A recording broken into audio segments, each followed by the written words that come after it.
Her book gives you many more of those leaders and many more of those movements. I do wish he had included more about the Dar al-Islam because they're so important in Atlanta. But he still gives you a good starting place.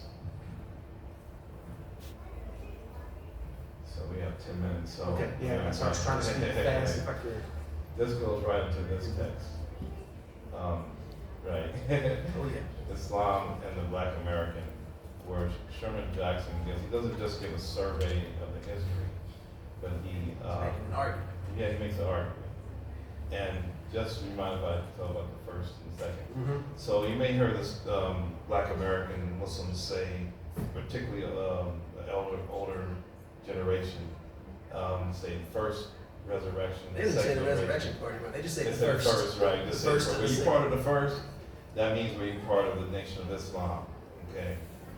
Second is when Imam Warthi Muhammad took the leadership position, the Nation of Islam, we brought him into Islam proper.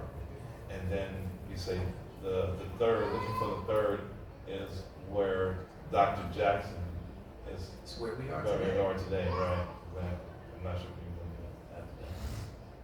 So what becomes important about the charge that he gives in this book and where we are today is Dr. Jackson tells us that, look, we've gone through a couple of resurrections. This time we have to essentially get it right, right? Getting it right means indigenizing Islam at the same time that we're grounding ourselves in what he calls the traditional superstructure, right? So a lot of people just say the Quran and Sunnah. When you see these schools that have just been started, where African American Muslims, Black American Muslims are trying to make sure that they don't have to travel overseas, they don't even have to come to a Medina Institute to gain Arabic mastery, to gain access to advanced Arabic language texts that transmit Islamic knowledge.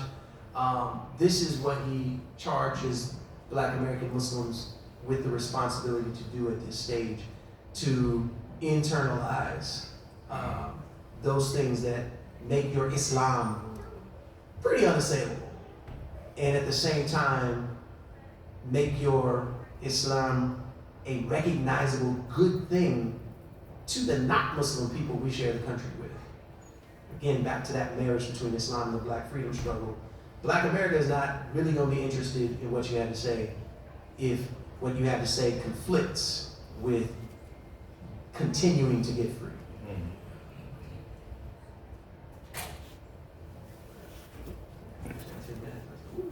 Yeah. I'm gonna do this first because this is Dr. Jackson's. This is kind of like somewhat of a continuation of the first book we did. The book we just mentioned. This is Islam and the Problem of Black Suffering. And there's a question posed by a professor. Oh my goodness, his name slips me. Where? He was in, I think he was at Florida State University, African American professor. Where he posed the question, is God a racist? Oh, okay. And to make a long story short, he pulls that there's more of a humanistic way to solve this problem instead of placing it on God. And Sherman Jackson felt it was a need for the Islamic viewpoint to head this off, right? Mm-hmm. And what's interesting, he uses every school of thought of the Akida schools, right? Inatitute, right? Ashari. That was even that traditional, what some people may consider the Athari schools and that sort of thing. Yeah, so. He didn't do what's that. Yeah. But no, he He did did do everything. what's He did everything. It's It's a really interesting text. Yeah. But we can go into detail on this book, but I want to move on time, right? Yeah. These are honorable mentions. We gotta do the Amina. Okay. Wow, yeah. Just to it's key. Yeah, this is key. So the key thing about this book is by the 90s, you really only have two major books, Right. right, by black folk about Muslims, black Muslims in America. And the first one was really just about the Nation of Islam. And that was C. Eric Lincoln, who gave us this language where the black Muslims comes to have this connotation. It's only talking about nation folk. So Amina McLeod publishes this book, and she documents what I was referring to earlier that shows up in Edward Curtis's stuff in the 21st century. She's like, look, yeah, there's nation, but even before the nation and a parallel alongside the nation, we've had a number of Black American Muslim communities, Quran, Sunnah, Arabic, right? Folks just don't want to acknowledge them. Folks don't want to learn about them. So this book is really important because it opens up that whole literature that says we got to talk about more than the nation.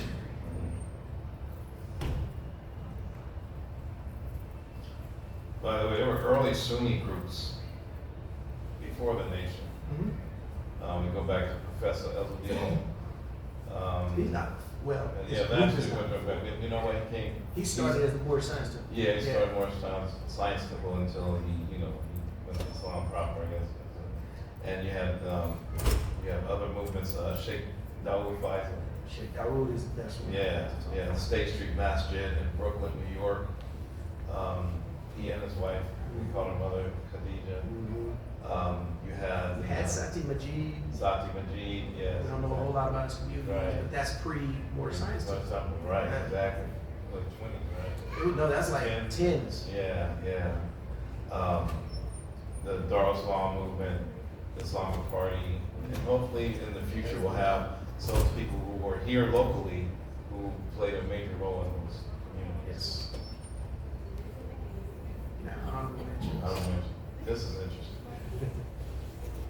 So when people talk about the African diaspora, there's almost an understood Atlantic world bias, but anybody who studied anything about Islam, the spread of Islam over the course of 1400 years knows that East Africa, South Asia, the Far East, they're all connected by trade networks, and they always have been.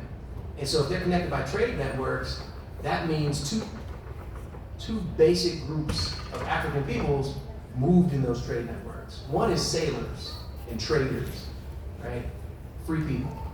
The other is enslaved Africans, being pulled out of the continent. We don't talk a whole lot about it. There is some documentation of some enslaved peoples from South Asia and potentially East Asia and Southern Arabia coming into parts of Africa as well, along with traders and along with, right?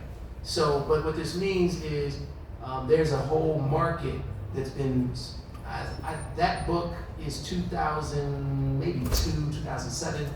And there's a number of academic articles and some other books and a lot of websites. If you just Google Afro-Turks, Afro-Persians, Afro-Pakistanis, you'll find some pretty well-documented, academically rigorous websites that give you what this book. But this was my first purchase in this area of getting to know African descendant Muslims of Asia.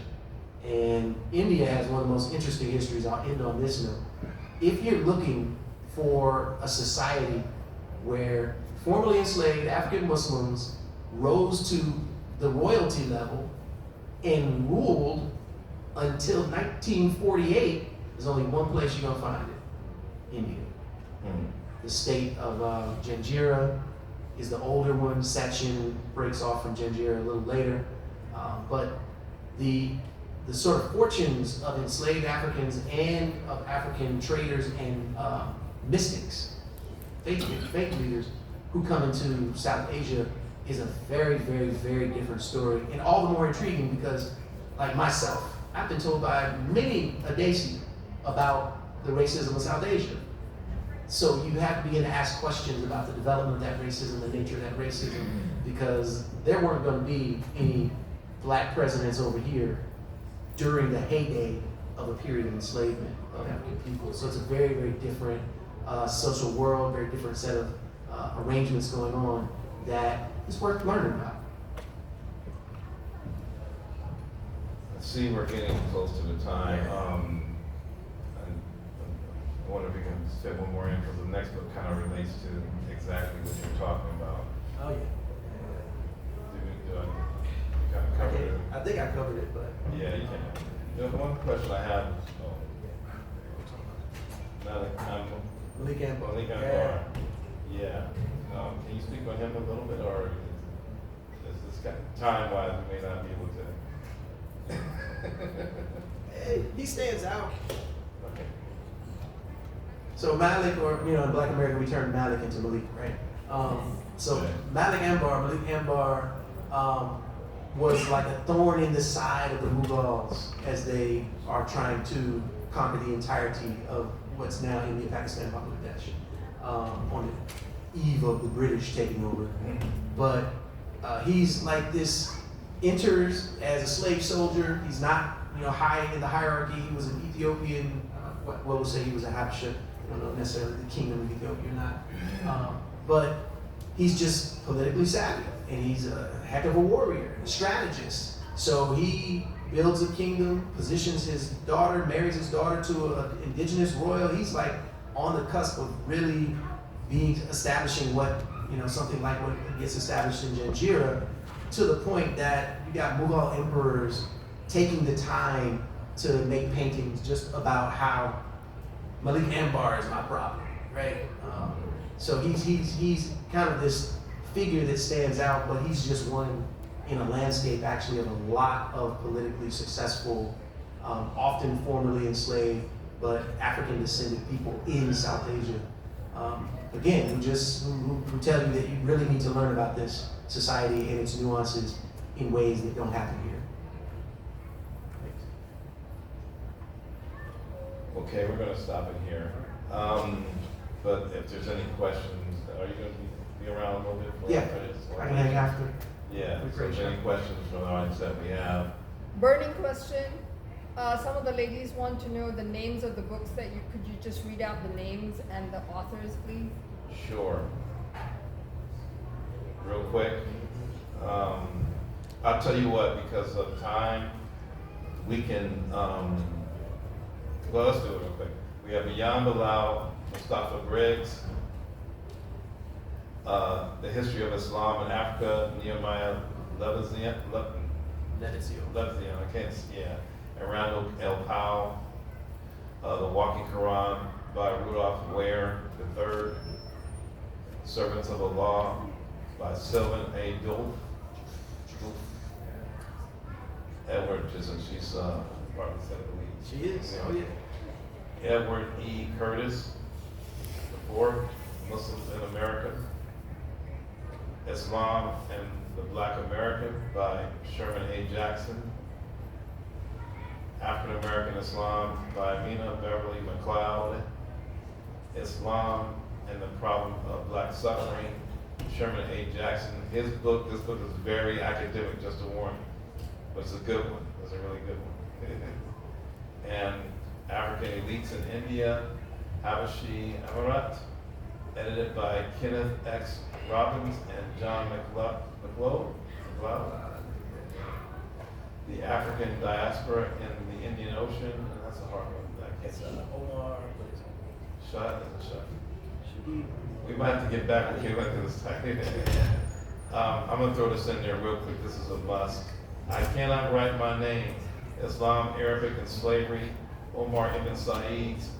And it's actually his last name was Sayyid, not Saeed. In America by Mbai Lo and Carl W. Ernest. And just to show how prominent Islam is in Senegal and the Arabic language, Mbai Lo is now the Islamic professor, I think he's the chair, I think, at Duke University. Yeah, Duke, he just his name is, yeah. He was one of the top Arabic professors at Duke University. He's from Senegal. of course. Also, Exchanging Our Country Marks by Michael A. Gomez. He has plenty of text also on Black Muslim experience in Africa and across the Atlantic. And this is another one of his texts, Black Crescent, the experience of the legacy of African Muslims in the Americas. And he really goes into details on Muslims in the Caribbean. I couldn't decide on that. There you go. Black Pilgrimage to Islam by Robert Danny. He focused on groups that beyond the Nation of Islam, those early Sunni groups, that we talked about. And articles, African American Islamization Reconsidered, Black History Narratives, and Muslim Identity by Edward Curtis is an article in the American Academy of Religion. How American Am I? I had to throw this in here. Comparing American Identity Among U.S. Black Muslims by my daughter, Dr. Jahara Ferguson. West African Sufism, and she's a former Medina Institute student as well. West African Sufism and the Matter of Black Life by Dr. Yusuf Carter. He is the African Studies professor at University of North Carolina, Chapel Hill, and he has a text coming up. And another Atlantan, he's the Islamic chaplain at Harvard University, Dr. Khalil Abdul Rashid, Malcolm X, and Indigenizing Islam in America. It just came out, and I expect to pick my copy up tomorrow. Yeah, get signed copy. Yeah, get signed, right? Special, yeah. So, and I forgot to mention, I don't have it on here, unfortunately, Dr. Jamila Kareem, she has 2 books on women. Women of the Nation, right. and the other one is it Muslim American? Muslim American women, yeah, right, exactly. She's also an Atlanta native, went to Muhammad schools here, graduated from Duke University, yeah. First Islamic studies professor, I think, at Selman College, yes. So we'll end it here. Again, if you have any more questions afterwards, inshallah, and I hope, sisters, you will get some, I know kind of quick again, but don't hesitate to ask. Assalamu alaikum. Allahu Akbar. Allahu Akbar.